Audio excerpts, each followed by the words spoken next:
Բարի օր, հարգելի գոլեկաներ, այսօր սկսում ենք մեր կարճ հաղորդագրությունների հերթական վիդեո հաղորդագրություն։ Այս անգամ հաղորդագրությունը նվիրված է մեկոնիմով պայմանավորված աղիքային օբստրուկցիայի համախտանիշին, այլ կերպ ասած, մեր ճանաչած մեկոնիմային իլիոսին։ Ինչու որոշեցի հենց այս դասախոսությունը դնել հաջորդիվ, որովհետև չիմանալով այս համախտանիշի մասին մենք կարող ենք վարթոնել շատ լուրջ ախտաբանություններ,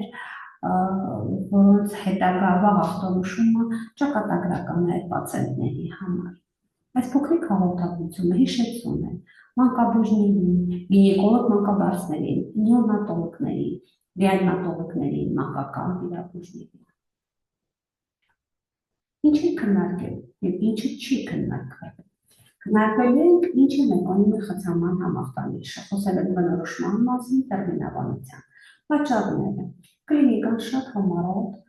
ինչ անել եւ չեն քննարկվելու ռադիոլոգիական մանրամասնությունները հաշվի առնելով նորմալ գիտական կարծիքների խիստ կարեւորությունը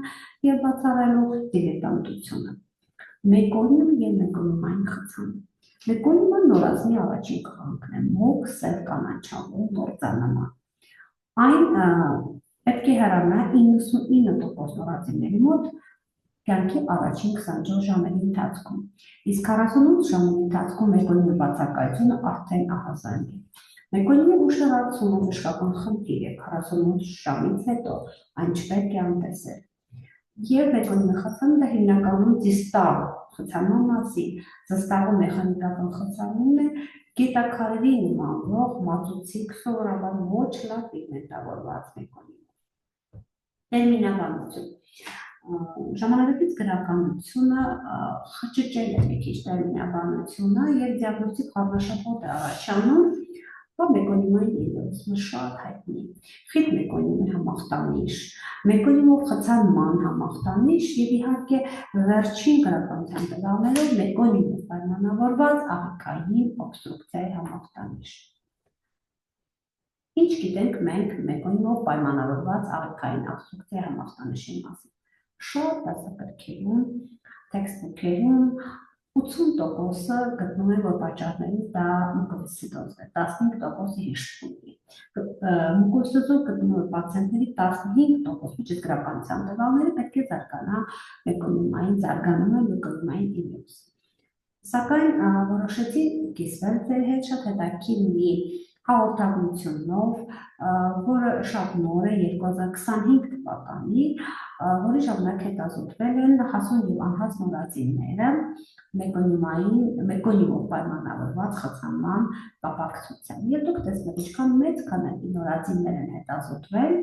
եւ հաստատ 844-ի մոտ նկարագրվել է մեկոնիմով պայմանավորված աղիքային խցանման համախտանիշ։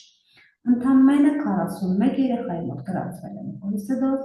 60 բալիկի մոտ հիշվունք եւ նշվածներից ոչ մեկը 1743 նորածինի մոտ։ Այդ 1743 նորածիններից 95%-ը կամ անհաս են եղել 28-31 շաբաթական կամ ունեցել են 1500-ից փոքր ծննդյան քաշ։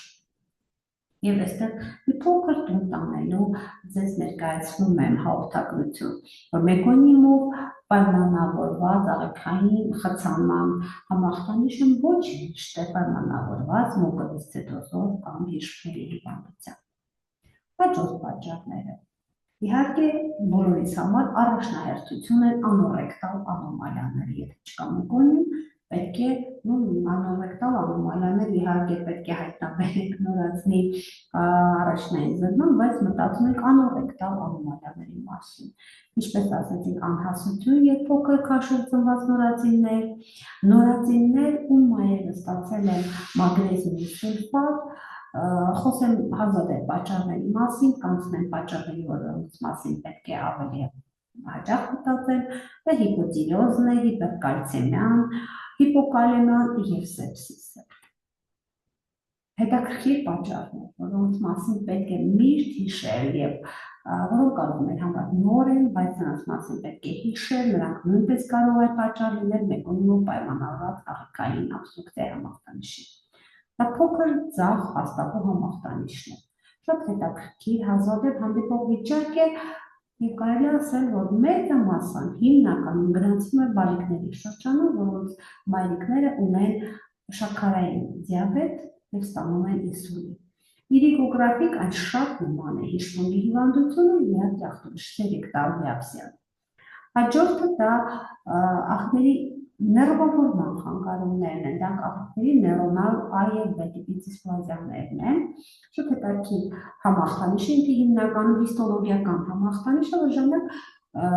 նեյրոնները շատ բավական հսկա են, մեծ են, կամ էկտոպիկ են, գանգլիաները շատ ներողություն, որոնք ինտենսիվ մենածծիխ են ստեղծում։ Եվ գրականության մեջ նկարագրված ֆունկցիոնալ կապության պատճառներից է նաև ավելի մեծ տարիքում հենց աղիքային նեյրոնալ դիսպլազիայի ALP տիպերը։ Եվ շատ հետաքրքիր մի համախտանիշ մեգամեզապար փոքր հաստատի աղիքային հիպոպերիստալտիկայի համախտանիշ։ Սա աղիքային ելիզային համակարգի հազվադեպ հանդիպող հիվանդություն է եւ ինքը աղիքային քրոնիկ ֆիբրոզի պատճառներից է, ունի շատ հեշտ ախտորոշվող մի, այսպես ասած, կուրսորը կամ պոինթերը, դա մեգամեզապարկն է, երբեմն զուգակցվում նաեւ երկկողմանի հիդրոլիզով։ Հիվանդությունը կարող է ախտորոշվել նաեւ անտենատար։ Շատ կարճ մեկոնիմով աղիքային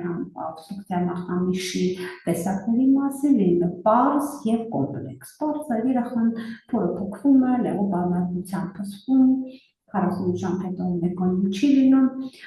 տեսանելի պերիստալտիկա եւ խմորանման գոյություն է շոշափվում։ Այդ կոմպլեքսը դա պերֆորացիա, պերիտոնիտ, աղոնեկրոզ եւ վոլվուլոզ, աղոնեղացում,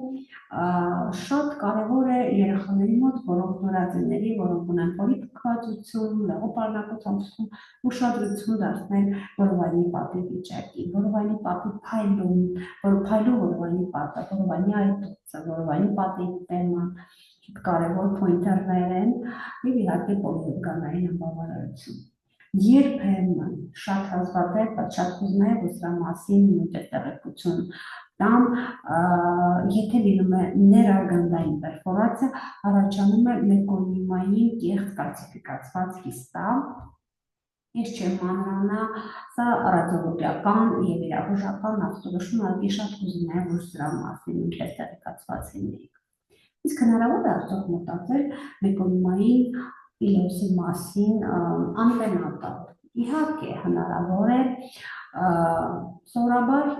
երբ որ երկրորդ, երրորդ տրիմեստրում, ապա հայտնաբերվում է հիպերեխոգեն տերմինալ աղիճ աղի,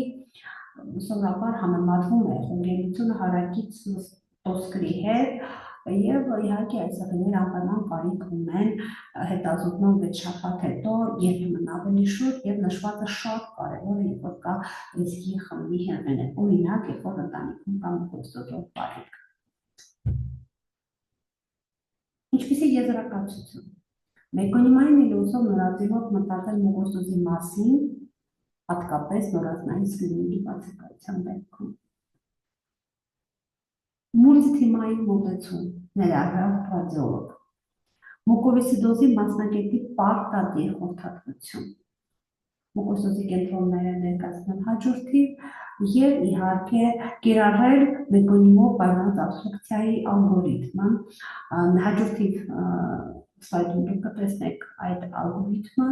կարող եք ներբեռնել եւ օգտագործել կլինիկական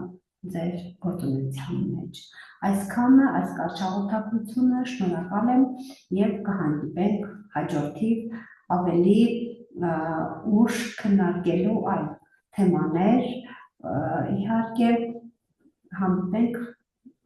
քննարկելու ձեզ հաճախ հետաքրքրող հարցերը, խնդրում թե հարցերը հետաքրքիր են ուղղեք YouTube-յան